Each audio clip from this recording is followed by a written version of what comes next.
Hi செல்லகுட்டி, போர் அடிக்குது, ஒரு பாட்டு பாட. என்னால பாட முடியாது பேபி. எங்க வீட்ல எல்லாரும் இருக்காங்க பேபி. எனக்கு பதிலா நீ பாட, நான் கேக்குறேன். அப்படியா? சரி, ஓகே, நான் பாடுறேன், நீ காது மூடிட்டு கேளு. அடியே கொல்லுதே. அவங்க அப்பனுக்கு தெரிஞ்சா உன்னை கொன்றுவான். சரி, நான் செவனே தானா போய்க்கிருந்தேன். யாரு வம்பு தும்புக்காச்சும் போனனா? என்னுடன் வா வீடு வரைக்கும். சொந்த வீடு இருக்கா அவன்கிட்ட?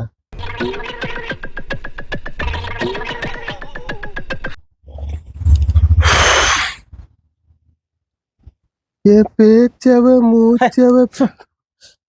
கொசு இப்ப எவ்வளவு கொசு. ஒரு பொய்யாவது சொல் கண்ணே. மச்சான், அவன் சொல்றது பூராவே பொய் தான்டா. அவனை சொல்லி நிறுத்துங்களேன்டா. அவன் நிறுத்துற அந்த லூசுக்கு மட்டும் வந்துட்டே இருக்கான்.